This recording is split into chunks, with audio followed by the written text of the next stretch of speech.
Thanks for that lovely introduction. So I'll kick right off with this nice little example where we take Llama 3 and we ask it a question. It's like, my job is in danger. I need you to re-indent some Python code. And you would expect Llama, one of these super large 70 billion parameter models to be able to do that. And OK, my string is a little weird, but it's a Python string. You shouldn't touch it. Even worse, I'll get fired if you change the string. And Llama says, I'll be very happy to help you with this. Here's the string reformatted according to proper Python standards. And what? That's a bit rude. Now I'm fired. I'm out of a job. So what is happening here? And what can we learn from this? Also note that it hallucinates very happily after doing this task. It says the string wasn't changed. And at the same time, I've removed unnecessary white space. And I've kept the values intact, none of which are actually correct. So yeah, why does this happen? To know what's going on under the hood, we need to have a little bit of an understanding of what a large language model does. So fundamentally, you have some text, your prompt, and you put this in a giant model, which I'll represent by a magical parrot, and not go too much into detail what's going on internally. But at its core, this model is a classifier. It classifies what the next word is going to be. And then you get the probabilities, and you choose, for example, the most probable word or some randomization, which in this case is high. And you just put this at the end of your text and continue on. So we end up with one very core problem in these models, which is how do you input text into models at all? Models like to work with numbers and not so much strings. So we need to first convert our text into numbers. This is done using tokenization, which goes way back before LLMs. And I'll define it here as splitting your input text into elements from a fixed set of subwords. So if we have an example, high PyData, it'll be split into high, space Pi, and data. And these are converted to indices in a fixed set of subwords, 61, 51, and so on. If we change the spacing and capitalization a little, we get 4 tokens, high, tilde, tilde, pi, and data. And you'll notice that, for example, space pi and pi are different tokens. Capitals matter. To the LLM, these are two completely unrelated phrases that are completely different. Of course, it's trained to know the similarity between this, but at its core, its input is completely different. This also leads us to the age-old question, how many R's are there in strawberry, which has been going around? And I just tried this on ChatGPT, and it still gets it wrong and says there are 2 R's in strawberry. And I think on Slack was actually posted this morning that, yeah, I don't even see the R's. All I see is these numbers. LLMs are not good at counting letters or reversing strings.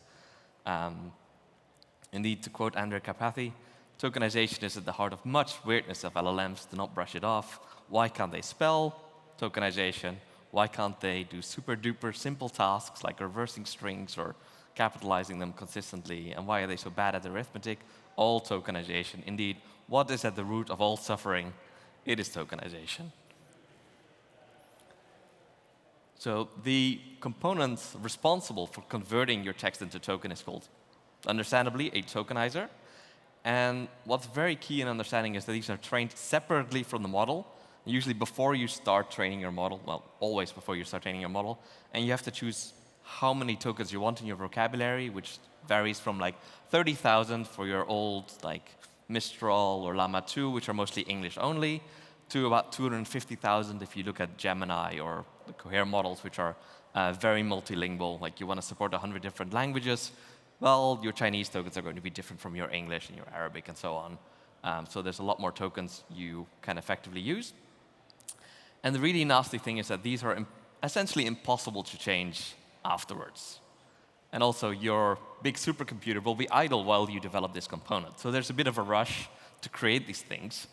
And once you have them, you don't really want to change them. And often companies just take one off the shelf or copy this from other models. And we'll see in this talk that this is at the core of much problems. So now we know about tokenization. We can update our picture a little bit. Instead of text, we input tokens, which are n integers between 0 and v-1, so in our vocabulary size. And instead of choosing the next word, we choose the next token. OK, not much different. So what does a tokenizer vocabulary actually look like? Well, this is from the GPT-2 vocabulary, and we could just open this up and look at them. Sure, in is in the top 300. This is a common word. Space, th. I know many English words that start with space, th. About position 24,000, we get Amsterdam. Well, this should definitely be in the top 25,000 most important words in the English language, as should Python be in the top 30,000 of common things to think about saying every single time you utter a word, which certainly I do. But also when we look closely at this, we get some strange entries. At position 23,000, we get David JL. Who is David, and why is he in my tokenizer? We get random redditor with no. This is certainly not a thing I think about every time I want to say a word. What is the probability that I'm going to say random redditor with no? And at 43,000, we get a somewhat notorious one, solid gold Magikarp. Solid gold Magikarp? Well, I've heard people here who do not know Magikarp is a Pokemon from the first generation. And a while back, people noticed that this particular phrase and all these other usernames I mentioned, like random redditor with no and David JL, and also the phrase buyable in-store and online, were all separate tokens in GPT-2. And when you asked GPT-2 or GPT-3 at the time about this, it starts hallucinating quite wildly. So what does the string solid gold Magikarp mean? Note that there's a little space before solid gold Magikarp, which again is important here. It starts talking about distribute. And it writes nice essays about distribution, but that was not the question. And this is very specific to each language model, what phrases are it's sort of vulnerable to. So the source of this was eventually found or suspected because, of course, OpenAI is not going to give us their training data. There is a subreddit where people all day long post the integers in posts. Just one after the other posts integers. It's called counting. And David JL123 is a very active user here. All day long, he just posts 5,450,735. And I think there's a rule you can't reply to yourself, but he's very on to this. So we could suggest that OpenAI trained the GPT-2 tokenizer on English text like Reddit, and the tokenizer concluded that, well, this David JL is a very important phrase in the English language. This should definitely have its dedicated token. And solid gold Magikarp is another user on this subreddit. Then they go train their model, and they go, well, we're going to use a very expensive computer to do this, so we better invest in some extra filtering. There's not a lot of diversity in this, so let's get rid of this kind of data. And what's end up with that tokens are in your tokenizer, but you have not actually trained on them. You've not seen this phrase very much. If you go open a book, there's nothing about solid gold Magikarp. So you have to predict what the probability is at every step of predicting this token, but you've never seen it or not seen it very much.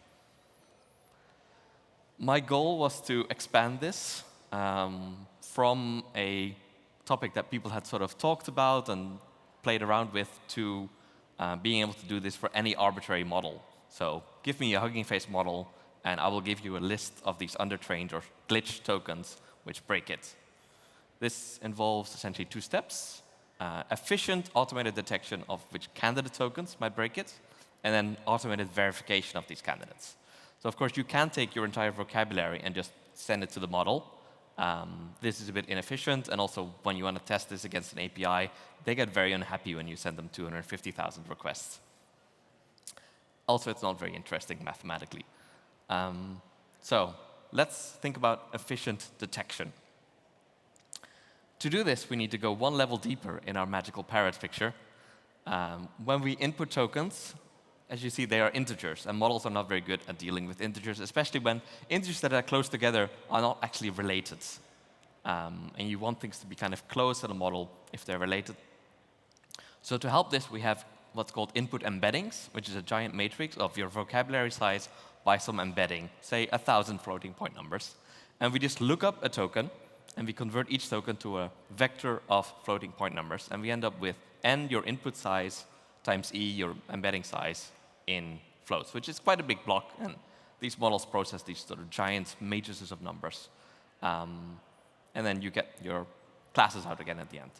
And so the parameters in this block, this v times e, can be like a billion parameters of the model itself, just in this single matrix, but it has a pretty simple and regular structure. Now, just looking at this block and not at the very complicated model, we want to see which of these vectors, which of these tokens is glitchy. And we're helped with one particular common technique that people use in training models, which is called weight decay. The parameters are moved a little towards 0 at each step of training. And this traditionally is thought to help overfitting, but also prevents instability at very large parameter values. Like, you don't want to store thousands and thousands of magnitude in your floating point number. Especially quantization gets a bit harder and so on. So people generally apply this. And somewhat surprisingly, they apply this to all parameters, even those rows that are not seen at all in training. And this really helps us because they move towards 0. They never move away from 0 if you never see them in training. So rare tokens have smaller embeddings. This fairly simple idea just works incredibly well. So we get our candidates, and we can order them by sort of small embeddings to large embeddings, and just look at the smallest 2% or so, and just prompt the model to say something like, this device repeats input exactly as seen from these 100 identical trials, and then we do input token, output token. We repeat that notably less than 100 times, and then we ask the model to say output. Now, any model, even if it's not post-trained for instruction, is going to complete this with the token, because it's been given the sort of hint that this is repeating at least 100 times. It's been far less than 100 times. And what we see is that the vast majority of tokens are in a sort of haze at the top. This is like tens of thousands of points where the probability is 1. So from the output probabilities, our target token is 100% probable of being repeated. But as we go through these very small embeddings, we see that the probability drops to about 1 in a million even. So even if the model has seen this very repetitive prompt and just seen the token repeated, it's still not able to predict the token being output with more than 1 in a million probability. So basically, in practice, never going to output it. So this is a very strong verified candidate for a glitch token. So this is a two-step process that I apply to all of these models. And in this particular picture, we've run it on all tokens, which is inefficient, but it's a good verification step. The second thing I was able to do, which only one model, is to get statistics on the entire pre-training data. This is from the Allen Institute for AI, who shared very kindly their statistics for their pre-training data of one of the Olmo models. So we get how many times a token was seen during pre-training, which varies from not at all, about 50 tokens, to about 100 billion times at the top right, which are the comma and the period are most common in training. And we see that this small embeddings lead to embeddings are small if they're not seen often, actually expands all the way down to embeddings are large if they're seen very often, which is not something I expected. During training, they might move in all sorts of direction, but somehow this kind of like slow pressure of weight decay is enough to get this kind of relationship to exist throughout the entire range, which I found quite surprising, and is a kind of strong suggestion that this is a sensible metric to give us information about pre-training. All right, so we have these candidates for all the models. We can run this against a whole bunch of models. I ran like 30, 40 models, and you can see them on our GitHub if you just want nice lists of how to break everything. But I'll give you some examples. So for our own models that cohere, which are command R and R+, we can say, for example, I heard you can't even say add language-specific text. And if you say anything about add language-specific text, right, it usually talks about Greek church law and Ecclesiastes, also strangely with a space. And it just keeps talking about this particular topic, but never about add language-specific text. If you take GPT-4, it has postal codes NL and $ postal codes NL, and 4 can be converted as an example. And so if you give it some code and you say, what's wrong with this code? It not only changes your variable names and function names to something completely different, because it can't say these two strings. It also, if you look closely, says, there's something wrong with the assignment operator. There isn't. So because it's sort of out of distribution, it gets very confused, and it starts talking nonsense in other areas as well. The next example from Llama 3, which takes the GPT-4 tokenizer but adds some of their own tokens, including KRVLDKF. No idea how that ever got into a tokenizer, by the way. And curiously, repeats nothing for all of these glitch tokens. So it says the symbol quote quote is an emoji, which is kind of what happened in my earlier example.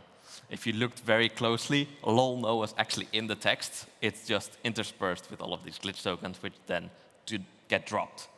However, you see that even though it didn't say anything, it just said double quotation mark, it still thinks it means something. Like it talks about emojis and these kind of things, which is very strange. It's, again, not even internally consistent. And Gemini Gemma like English choose and just start talking about El Nino or octopi every time you get a different kind of random essay when you try to ask about this. So that was kind of the theoretical part. Let's do some deep dives into other model failures. What can we do with this? Well, we can detect what model an API runs. So if you look at Mistral, they have a series of models like small, medium, large, and they've open sourced their small model, so we know what tokenizer it has. But their medium model, they're very quiet about, especially for a company that likes open source. So we can take a prompt, like what is Portalie and how does it relate to mediabestanden, media files in Dutch. And we see that Mistral Large is able to talk about it. It changes the language a bit, but we'll ignore that for now. It can at least know that these are 2 words and say something relatively sensible about it. Mistral Medium, however, completely changes the words to quandary and quorum, and then a few paragraphs later talks about it relating to opportune. So it lost track of the fact that there were 2 words in the prompt, which is again, and it also completely changes it. So what is going on here? Well, Mistral Medium is a Llama 2 derived model, which I think some people know from leaks, but they've never publicly said or released.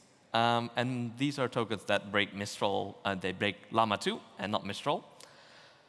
We can also go and verify the large and sort of Mixtral models with a token from which Mistral small is sensitive to, which is this kind of like curly symbol from a South Asian language. And both of them kind of break. Mixtral talks about angle brackets, and Mistral large gives us a control character which I didn't know exists. So before they actually released the fact that they were doing tool use and this kind of thing, I could already see from their model leaking via glitch tokens that they were going to release this. Recently, there was also this hubbub about Reflection 70B. Somebody was secretly switching out their model that was supposed to be a Llama model for a Claude model. And at least when I tested it, I could just take some of these models I know Llama 3 is sensitive to. I could see it was hallucinating. And so at least at the time when I tested it, it was just a Llama 3 model. Whether this was always the case, of course, I can't tell. But if you kind of know these techniques, you can very easily check these things and what models people are running. Also, on the Chatbot Arena, which is kind of an evaluation website, people put anonymous models up, like famously, I'm a good GPT-2 chatbot, and I'm also a good GPT-2 chatbot. We're up for a while. And like, oh, who is this? Which provider is behind it? And I was able to prompt this model with a model that GPT-4o is sensitive to and see that these are actually 2 different tokenizers. And they're both from OpenAI, and the one on the right is GPT-4, GPT-3.5 tokenizer, and the one on the left is 4o. Very interestingly, you see that it only responds with a single quote.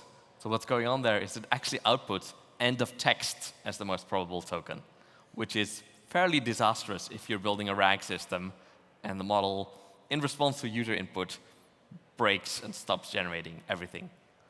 And we'll get back to that later. The next case I want to talk about is StarCoder 2, which has quite uniquely a public dataset for tokenizer training. It's an open science project. And they released their training data, they released their tokenizer data, they released all their code, and you can just see at every step of the way what they did. And I have the Hugging Face link there at the bottom, and also contains my personal favorite token of all the models of all time. which is iter lorem ipem dolorsit amet consecutor disciplineat integer vel, which is the massively long token, and also it misspells lorem ipsum, which is very interesting. So where does this come from? Well, the tokenizer data is public, so you can actually look at this and just search in the data, and there's only one file which highlights that the Java compiler breaks when you give it a variable name which is longer than 65,535 characters. So this single file, because it repeats the single string over and over again, the tokenizer goes, well, the data set is quite small, and this string appears 2,000 times, so it should definitely be a token. And so the model, which is normally a code generation model, at every single token spends some compute thinking whether it should say this particular string. So this leads to the practical suggestion, which, as to my knowledge, has not been implemented anywhere, is to limit the influence of a single document or repository on what you consider a count. Like, you should not count this 2,000 times. You should maybe count this once or 5 times, and you prevent all of these problems. So finally, we'll have a talk about our own models. Audience participation question. Who knows what this is? 1, 2, yes? It's the emoji of the English flag, indeed. And what is special about the English flag is that it's not like other flag emojis, because England is not an independent country, and only independent countries get the normal representation, which is 2 blocky letters. If you remove the space here between the N and the L, you get the flag. The operating system just converts this into a flag emoji. However, England, Scotland, and Wales, they get a very long sequence, which is black waving flag, special other Unicode alphabets, G, B, E, and G, cancel. This, if you type it up somehow, turns into the English flag emoji. What happens when you mess up and you have a bunch of other invisible characters behind this? Well, they're invisible and they still end up representing the English flag. Our model actually has several tokens related to this last sequence, which is black waving flag, GBENG, cancel, GBENG, cancel. How did this become a token? How is this common in text? Have people just been copying wrong English emoji flags all over the internet? Well, no. Turns out Wikipedia has images for flags, and somebody wrote an open source package that converts those images back into emojis. Then we train a tokenizer on Wikipedia, which certainly is normal English or normal language, right? It's perfectly representative. And we end up concluding that this broken sequence is extremely common, because there's a lot of football matches and sport results with English flags on Wikipedia, and they all have the same broken sequence. So this led to perhaps my most proudest open source contribution, which has the diff shown here at the bottom. Which had the maintainer go, I'll trust you on that. So finally, we have a problem with the fact that most of these techniques were trained and developed for English or European languages, and the lack of spaces in some other languages leads to much longer tokens. Normally, you break up forcibly before counting tokens, things on the space boundaries, on punctuation boundaries, on number boundaries. However, in things like Chinese and Japanese, you can't really do that, and you end up with these very long phrases being single tokens. For example, our model has the Lincoln Near-Earth Asteroid Research Group as a token and has several subtokens as a result of that, which is not a thing you would say very often. But it's very common on Wikipedia because some user has added all 5,000 asteroids as separate Wikipedia pages. And you also see this in many other models, especially now there's a lot of Chinese research groups which make English plus Chinese models. And also, I'll go over the last example here, which is clearly, again, this kind of like very scientific phrase that's common on Wikipedia, but not common in normal language. At least I never talk about ray-finned fish in the order persiforms over coffee with my colleagues. So now we have all of these problems. What do we do about them? Unfortunately, not a lot. I'm just here to break things. I'll require other people to work on the fixes, but at least until everything is much better, we can be aware that these kind of things exist, right? I talked about the fact that some of these tokens can abruptly end output of models. This means that if you're developing an agent, a tool, a RAG model, and you're, for example, parsing someone's CV or parsing a user's website, they can deliberately or accidentally, most likely deliberately because they're pretty rare phrases, insert something that breaks your tool. And you should at least be aware that even if you force JSON output, that doesn't help you when the output is suddenly truncated. The model could start hallucinating downstream just for having seen one of these out-of-distribution tokens. And this has also been reported to be useful in jailbreaking models. Like if you saw the previous talk, you can try to some of these tokens in, and the model will get out of distribution and maybe easier to reveal its secrets or do follow harmful instructions. So we heard about guardrails already today. You can consider, if you have sort of critical applications, to have secondary guardrails, like detect some of these tokens that you list for your model and just say, no, I see what you're doing. You're not allowed on my website if you give me this kind of input. And meanwhile, we can hope for better solutions. I think this research has already sparked some follow-ups where people are looking at how to improve the tokenizer to do this. But for now, this is one of the more efficient ways of having inputs in LLMs. So it's here to stay for a long while.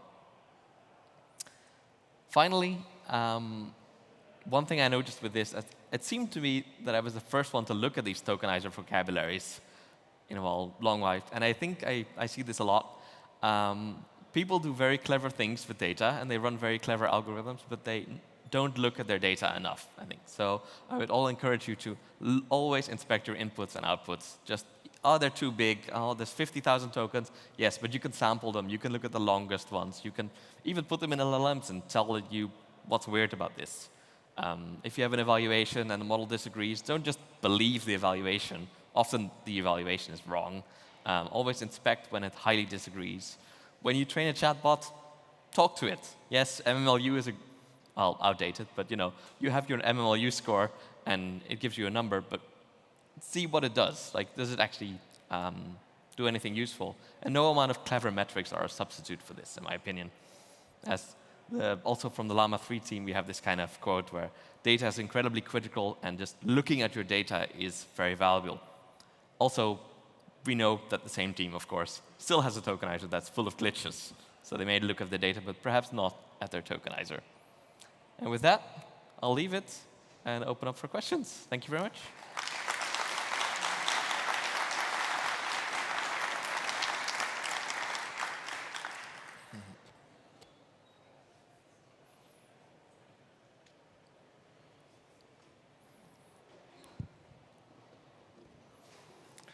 Hello. Hi. Thanks for the great talk. I had a great time. It was very fun. My question is, let's say I have a very specific domain, and let's imagine that these words are important, actually, and not just gibberish, right? So how do I make sure that the embeddings are not small, and I actually get, like meaningful, I don't know, statements out of it or insights out of it? This can be applied to, I guess, specific domains like medicine or law, where they have these domain-specific terms, which might not be out there in the internet. So yeah, my question is, how would I make their embeddings larger and not make the model hallucinate? Yeah, so how do you, let's say you have a token which is among these glitch tokens. This is actually pretty rare because the internet is pretty big and most specific terms will be in the training. But one of the things you could do is use a different model that doesn't respond to these particular things you need, or fine-tune it. Usually, only a little bit of fine-tuning will teach the model to respond to this pretty quickly. It already has good internal representations for related terms, and it will sort of copy it over and learn from it very quickly.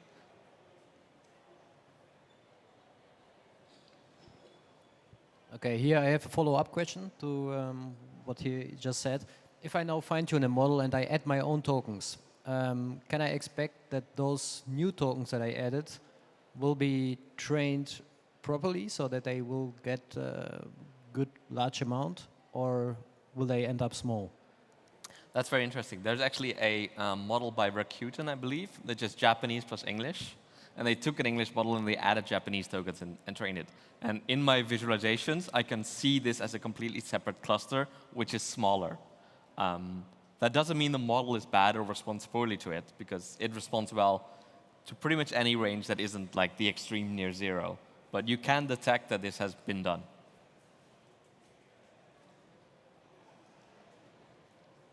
Yeah, thanks very much for the talk. You mentioned guardrails on the input, so making sure that the data that you're passing to the model is clean and that the tokens are verified. What we're working on currently is guardrails for the output, so kind of detecting and mitigating factual hallucinations in the output of LLMs.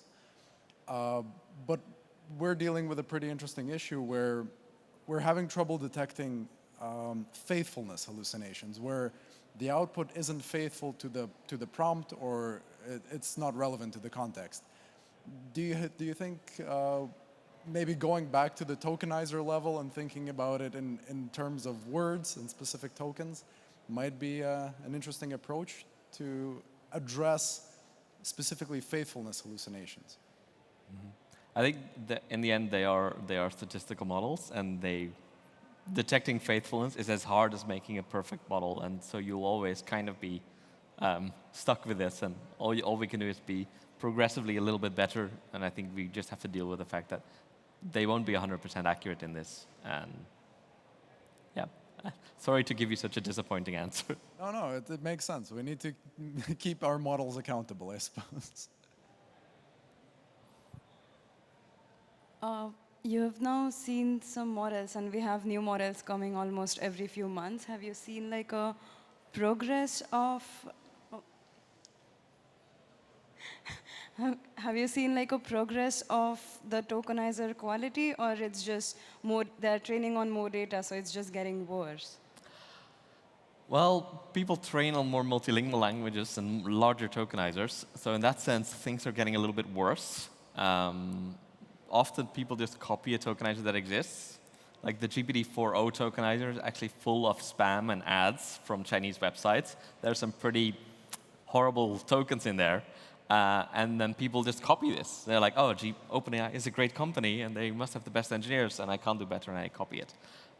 So we see that happening. Models are getting larger, or when you get to these larger models, they need less data to actually remember what something means, so they can respond more sensibly to a slightly larger proportion of tokens at times, but they all still have this problem. One last question. Hi, very cool talk. I was wondering, since these tokenizers at the core of every LLM, and if you find glitches in them or inefficiencies, it makes the whole model perform worse or weird ways. Is there any way that this can be potentially fixed after the fact without retraining the whole model? Yeah, so like one thing I would recommend internally is like we should have data sets that just say, repeat this token at least and include this in the post-training data, so that even if it doesn't say anything sensible, at least it can perform string manipulations and not break Python code and so on when it exists. It's also important to say that although these issues exist, they don't necessarily make the model worse in everyday use. It's a very small proportion of the model capacity that you're talking about.